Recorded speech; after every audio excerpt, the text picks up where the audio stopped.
Restez avec nous sur le chemin vers la maturité. Sur ce plateau, notre grande mission est de vous faire découvrir les contenus des livres chrétiens pour votre croissance spirituelle. Ici, nous sommes convaincus qu'en écoutant et en lisant chaque jour la parole de Dieu, nous serons transformés à son image, grandir tel qu'il veut, être tel qu'il veut. Actuellement, nous sommes en train de découvrir les contenus du livre Une vie intérieure épanouie, écrit par Andrew Murray. Aujourd'hui, nous allons voir les contenus du 18e chapitre, capable d'être enseigné. Que Dieu bénisse votre audition.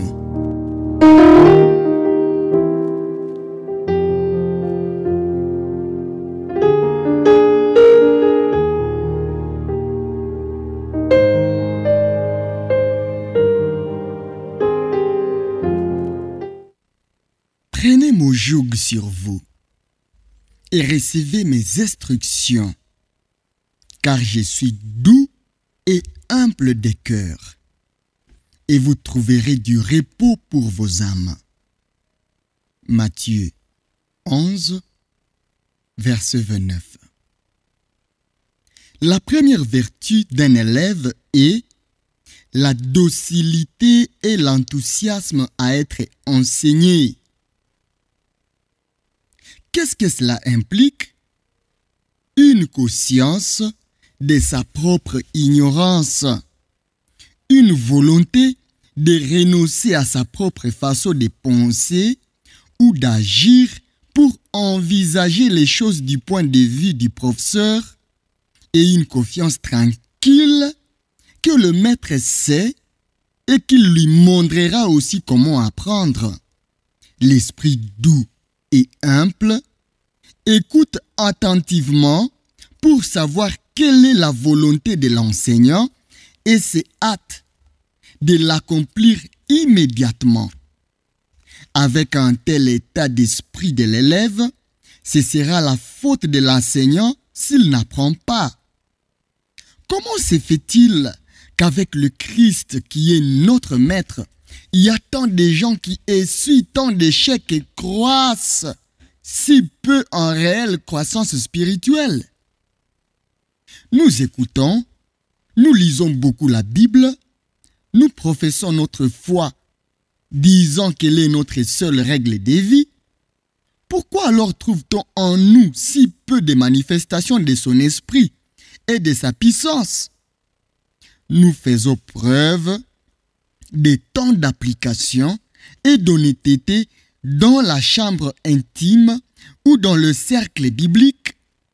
Alors pourquoi manifestons-nous si peu de la joie et de la force que la parole de Dieu pourrait donner? La question est de la plus haute importance. Il doit y avoir une cause pour laquelle il y a tant de disciples de Jésus qui pensent honnêtement désirer connaître et faire sa volonté, et qui pourtant, de par leur propre aveu et les témoignages de ceux qui les entourent, ne manifestent pas la parole de vie en tant que lumière dans le monde. Si une réponse pouvait être trouvée à cette question, leur vie pourrait être changée. Notre texte suggère la réponse. Prenez mon joug sur vous et apprenez de moi, car je suis doux et humble de cœur, et vous trouverez du repos pour vos âmes. Nombreux sont ceux qui ont pris le Christ comme sauveur, mais pas comme enseignant. Ils ont mis leur confiance en lui comme le bon pasteur qui a donné sa vie pour ses brebis. Mais ils ne réalisent pas qu'il paie quotidiennement ce troupeau, appelant chaque brebis brebis qui, entendant sa voix, le suivront lui seul. Ils ne savent pas vraiment ce qu'est suivre l'agneau. Avant tout, recevoir de lui une nature d'agneau et chercher comme lui à être doux et humble de cœur. C'est après 3 ans de cours à son école que les disciples de Christ ont été aptes au baptême du Saint-Esprit et à l'accomplissement de toutes les merveilleuses promesses qu'il leur avait données. C'est sous l'enseignement personnel de notre Seigneur Jésus et par la docilité d'un cœur doux et humble qui attend quotidiennement de recevoir et de suivre son enseignement, que nous pouvons vraiment trouver le repos de nos âmes. Toute la fatigue et le fardeau du stress, des échecs et des déceptions cèdent alors la place à cette divine paix qui sait que tout est pris en charge par Christ lui-même. Cette prise sur nous du joug de Christ, cet apprentissage de lui, de sa douceur et de son humilité du cœur, et en plus la capacité d'être enseigné, refuser de connaître ou de se reposer sur sa propre sagesse, doivent être l'esprit de toute notre vie, chaque jour, tout au long de la journée. Mais c'est particulièrement à l'heure du matin que ceci doit être cultivé et que la délivrance du moi et de son énergie doit être recherchée. C'est là, tout occupé avec la parole de Dieu, de Christ et du Saint-Esprit, que nous avons besoin tous les jours de nous rendre compte que les seuls profits auxquels elle nous conduit et qu'elle révèle, c'est l'enseignement personnel du Christ. C'est là que nous avons quotidiennement besoin d'expérimenter que ce n'est qu'en Jésus le Seigneur vivant, en qui toute la plénitude demeure, Colossiens 2, verset 9, en qui toute notre vie et notre salut sont réunis, lui-même s'approchant de nous et nous prenant en charge, que son enseignement peut être reçu. C'est là que nous devons absolument demander et cultiver la docilité qui prend son joug et apprend de lui. Une fois de plus, la capacité d'être enseigné est tout. S'il est vrai que le Saint-Esprit doit habiter en nous, l'Esprit du Christ Jésus nous enseignera toutes choses. Jean 14, verset 26. Et que toute sa vie et son travail en nous sont un divin enseignement, il est également vrai que notre vie entière doit être d'une malléabilité divine. Alors seulement, notre communion quotidienne avec la parole de Dieu et notre vie de chaque jour pourront être ce que notre Seigneur Jésus peut en faire. Désapprendre est souvent la partie la plus importante de l'apprentissage. Des fausses impressions, les préjugés et les acquis représentent des obstacles insurmontables sur le chemin de l'apprentissage.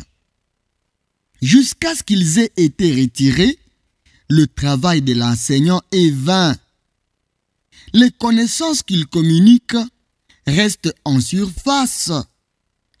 En profondeur sous la surface, l'élève reste guidé par ce qui est devenu pour lui une seconde nature.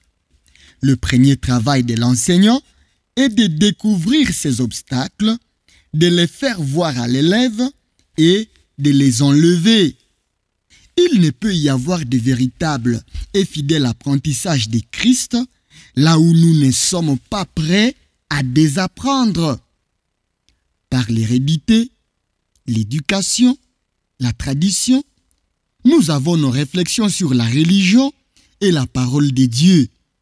Elles sont souvent des obstacles majeurs proportionnellement à notre certitude qu'elles sont vraiment la vérité.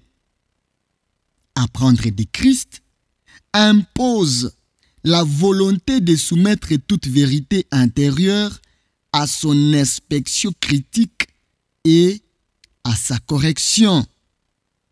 L'humilité est la vertu profonde de la vie chrétienne. Celui qui s'abaisse sera élevé. Luc 14, verset 11. C'est une loi absolue dans le royaume de Dieu. Notre déception, quand nous nous montrons incapables d'atteindre un plus haut degré de grâce, de foi, de connaissances spirituelles, d'amour pour les âmes et de pouvoir de bénir, est liée à cela. Nous n'avons pas accepté l'humilité du Christ comme le début et la perfection de ce salut. Dieu fait grâce aux humbles. Cela a une application plus large et plus profonde que nous ne le pensons. La docilité est une forme d'humilité. Lors du culte du matin, nous nous plaçons volontairement en tant qu'étudiants à l'école de Christ. Laissons la docilité, l'humilité être la marque distinctive de l'élève, et si nous constatons combien peu elles sont présentes en nous, écoutons la voix qui dit « Prenez mon joug sur vous ». Et pour tout ce que cela implique, apprenez de moi, car je suis doux et humble de cœur, et vous trouverez du repos pour vos âmes.